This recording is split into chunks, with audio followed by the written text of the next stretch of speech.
Welcome to Season 2 of the Asian American Brainstorm podcast. Lisa, Robin, and I are super excited to keep sharing the stories of the Asian American experience. This season, we're pivoting our focus. Instead of strictly bringing you stories of historical Asian Americans, we are also incorporating some analysis of AAPI media, discussions of general trends in our culture, and more. Our goal is to lend a fun, more casual atmosphere to our conversations while still giving light to the AAPI experience. We're going to start with a dive into Disney movies, beginning with some live-action remakes of movies that nobody really asked for. Yeah, for this particular episode, we looked into Mulan and Aladdin, both the originals and the live-action remakes. So, Adiba, I know you've watched both the original Mulan and the live-action Mulan. Just in like a few sentences, could you tell me what your thoughts were on both movies? If you liked them, if you weren't so crazy about them, and just the differences between the two. That's a great question, Lisa. I think Mulan and Aladdin are two of the most controversial Disney movies. So just to sum it up, I would say I love the original Mulan.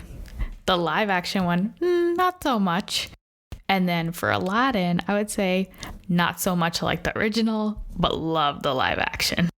Interesting. I'm a big fan of the original Mulan. I think it was definitely up there in the favorite Disney princess movies. And then for the live action, I also wasn't super crazy about it.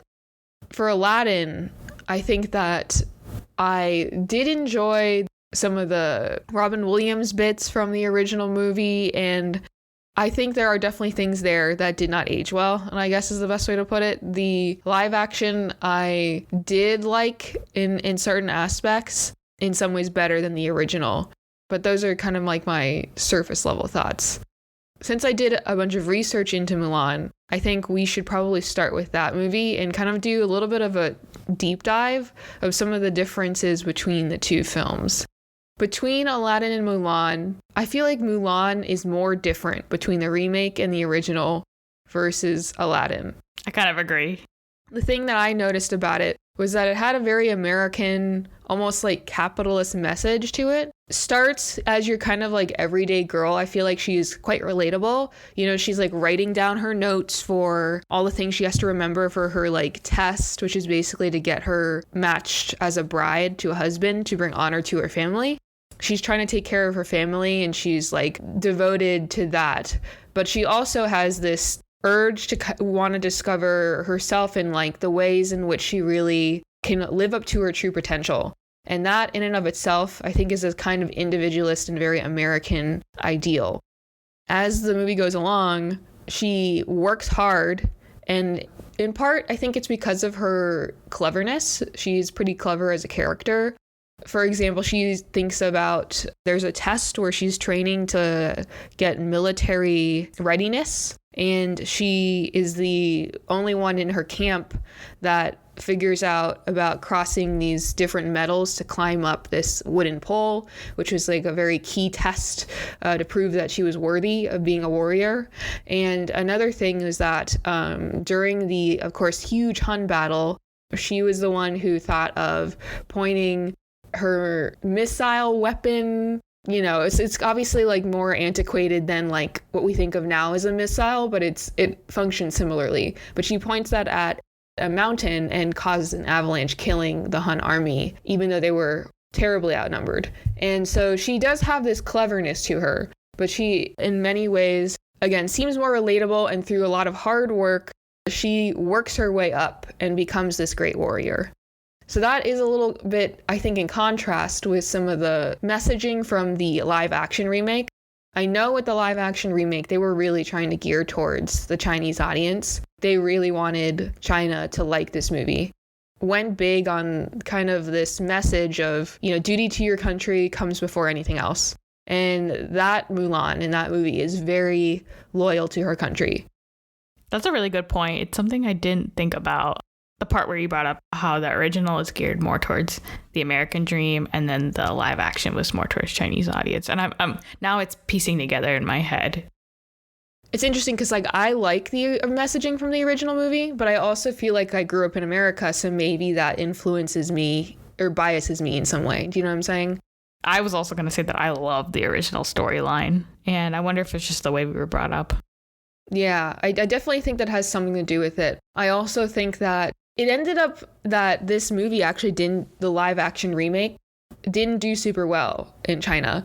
I think it's because they were trying to balance the original that, again, has this very individualist message with this live action remake where they're trying to gear more towards China's values.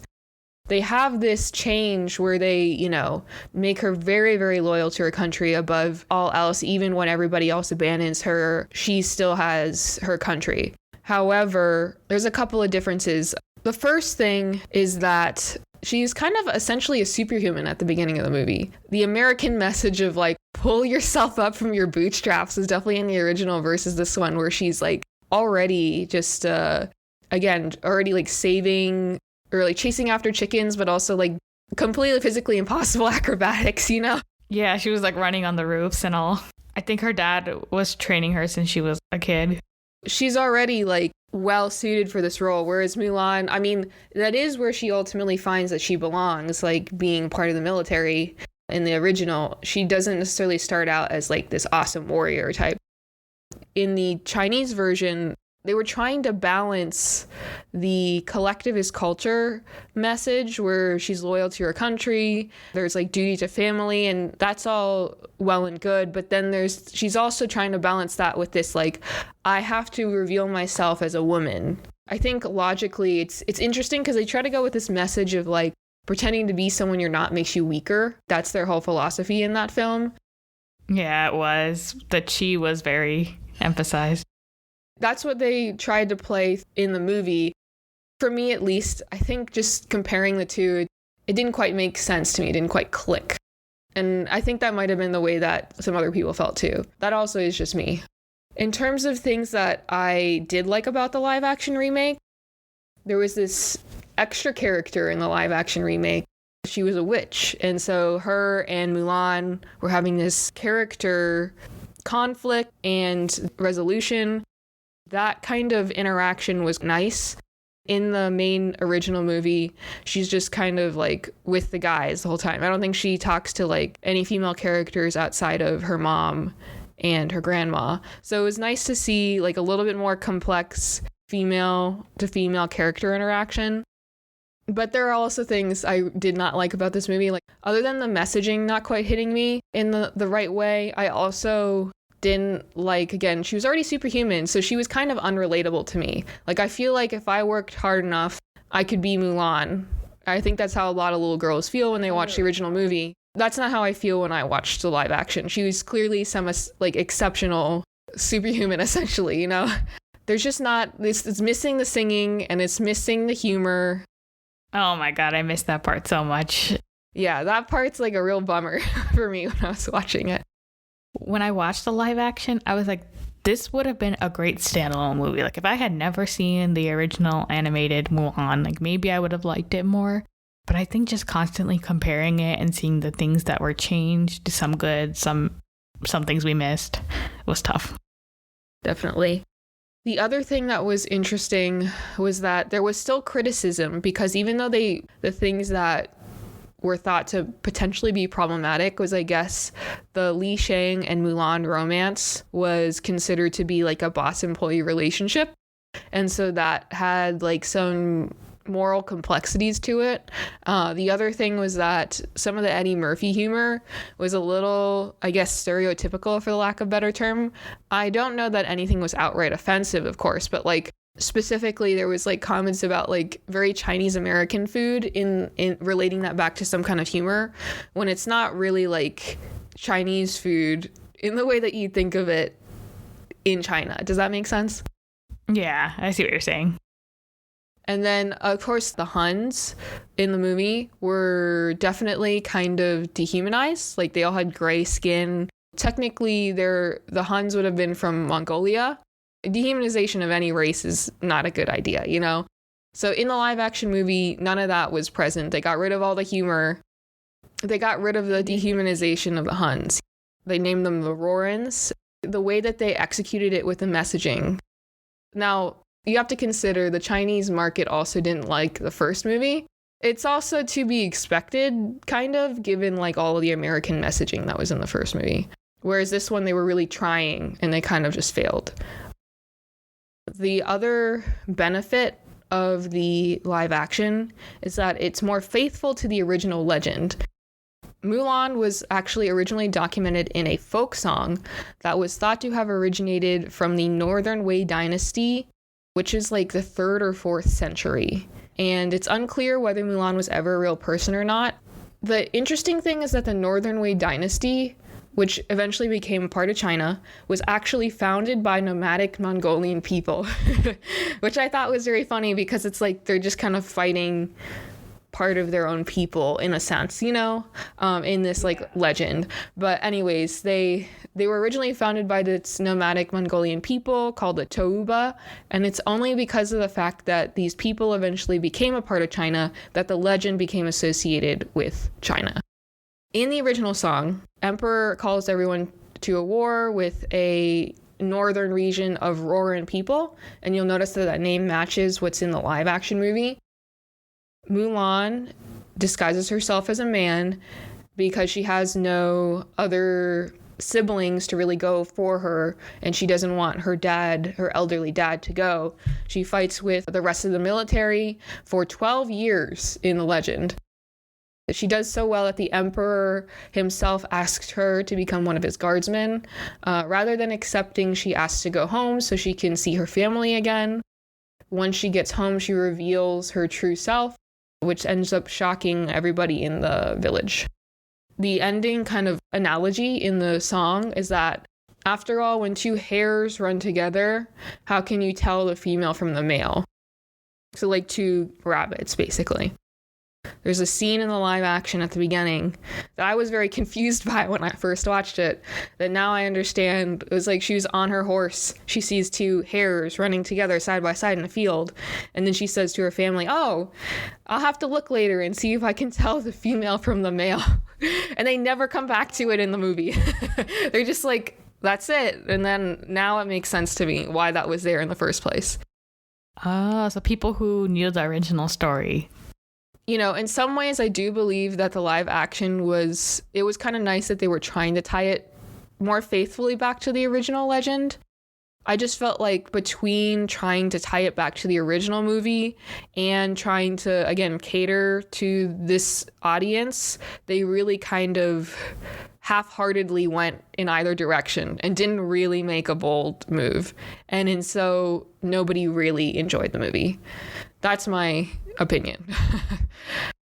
Absolutely agree. I feel like there were some things that were better, but then as a result of that, some things were taken out that I'm like, okay, I see why you did that, but maybe you should have.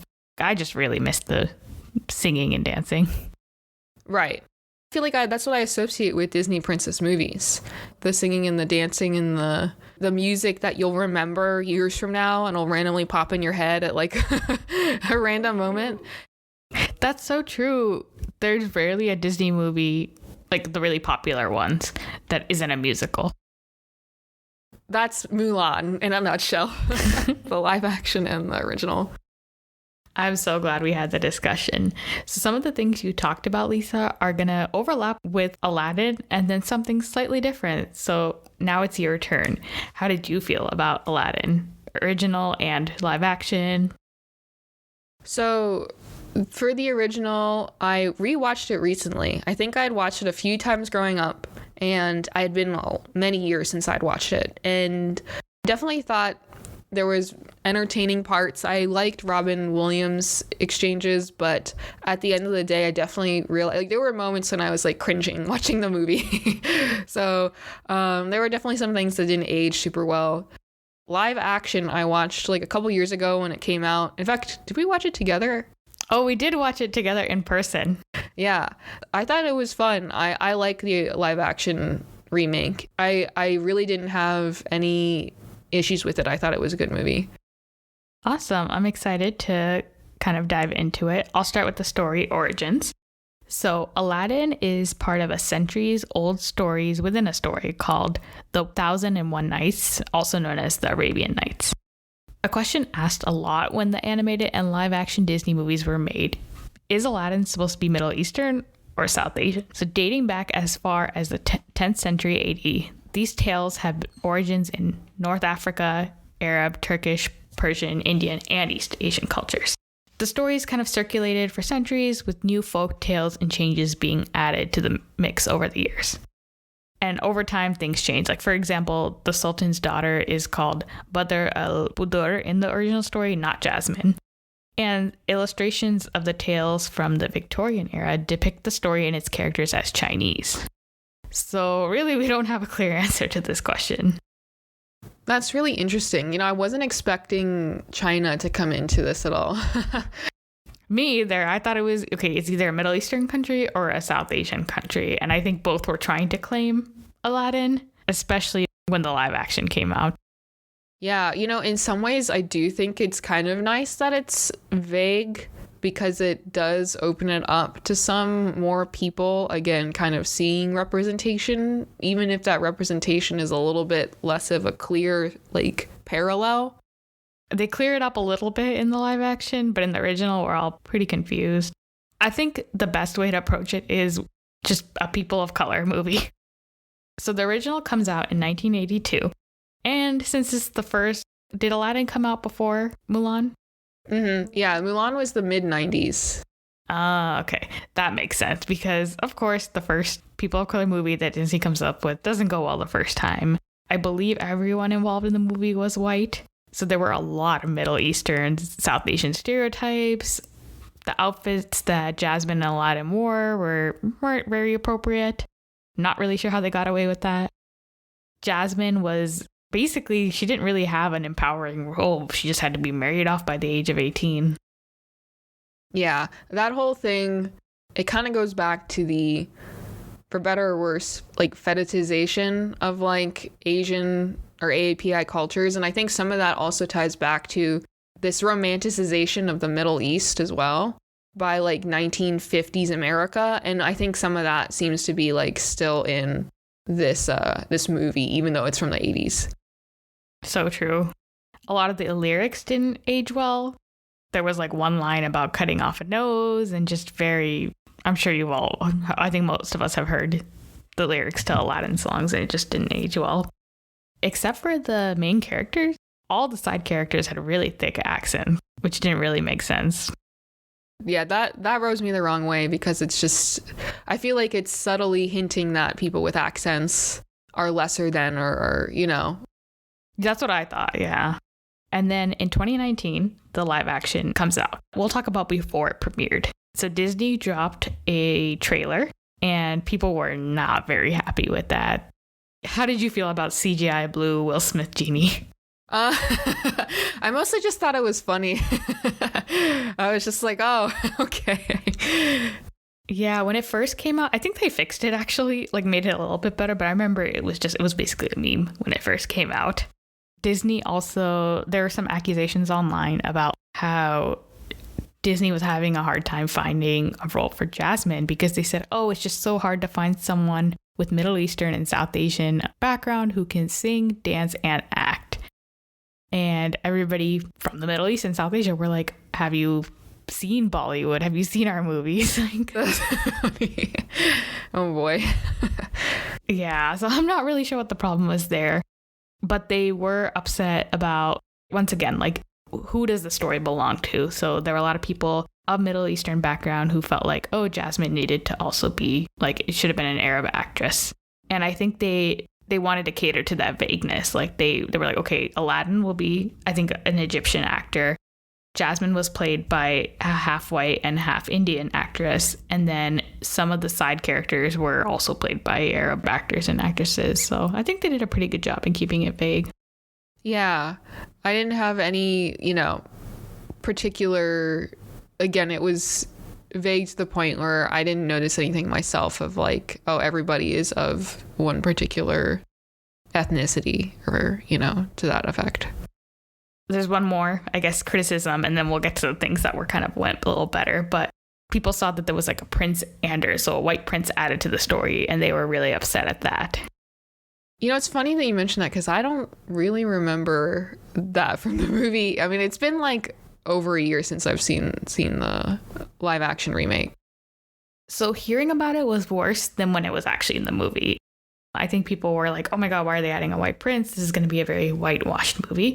But then when you see the movie, he's only there for like 5-10 minutes. And what Disney said was, yes, we added that, but we also added. So in the original movie, there's really no, besides Jasmine, there's no main female characters. Like Jasmine has his handmaid and she's like finally another female character. So I think their claim was like, yes, we added a white character, but we also added another like Arab character. Mm-hmm. So that was pretty interesting. Other things they fixed were any problematic lyrics was pretty much changed.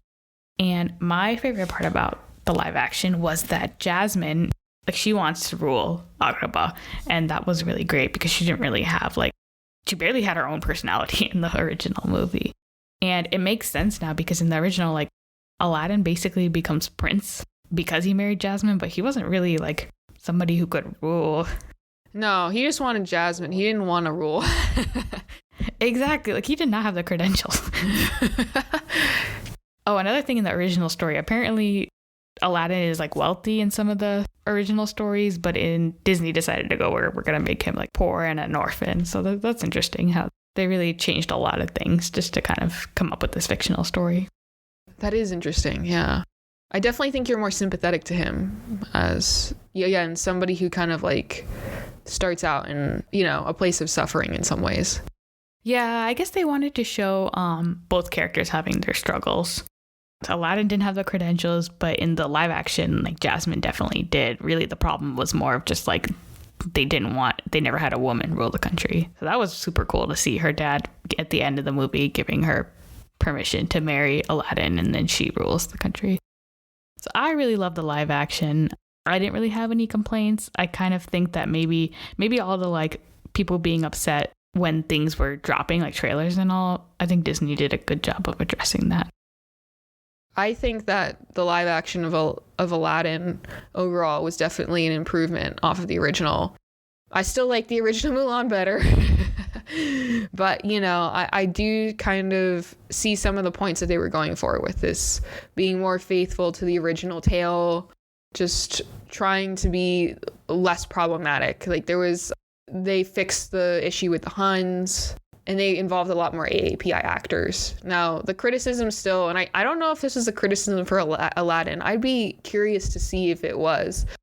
I heard that there was some criticism for Mulan, the live action, just that even though they'd made leaps and bounds in terms of actually employing AAPI actors, they didn't have a ton of people in the writing room. All I know is that they got more people of color involved, but otherwise I'm not sure. That's definitely something I need to look into. They are making plans for a sequel, and I'm like, once again, something that nobody really asked for. Are they going to try to make it align with the like animation sequel, or like are they going to go somewhere different altogether? I'm not really sure. I don't know if you've ever watched the sequels, but like I don't remember much from them. I know one had to do with Jafar. Yeah, I haven't watched any of the Aladdin sequels. I did watch the Mulan sequel a couple times growing up. Oh, I forgot about the Mulan sequel. See, like these are all sequels. Aladdin and Mulan have one thing in common. Their sequels were not big hits. Like everyone forgets they were there. Yeah, they were just going for more cash again. Exactly. And usually you can tell that the animation in those movies isn't quite as good as the originals either. The budget was lower. The budget was lower, yeah. I think the second one, if I remember, the storyline was that it was the three warriors, the three side characters from Mulan, and them kind of like, spoiler alert, falling in love with these three princesses that were going to be, interestingly enough, married off in a political marriage to somebody else. Oh my goodness. Definitely some interesting elements to that, Maybe some that didn't age very well. Oh man. Lisa and I we're pretty big Disney fans, so we love you, Disney, but please get enough people in the writing room when you make the next couple of movies. Yeah, I mean, that really is the key. Because I think when you're an actor and you sign on, like, you already signed on you signed a contract. I'm sure you could say something it was like, but just like no guarantee that anybody would take your advice. Exactly. Most of the writing has been done. Maybe if the directors are nice, they'll change one or two things, but otherwise it's kind of already been done. It's really in that writing room where you need more AAPI voices. There's definitely been improvement, so I'm hopeful. I'm hopeful for the future. Me too. That's it for our Disney Dive today. Thanks for listening, and until our next topic, subscribe to our podcast. If you'd like to read personal stories from the Asian American community or submit your own, visit our website, www.whereimreallyfrom.com.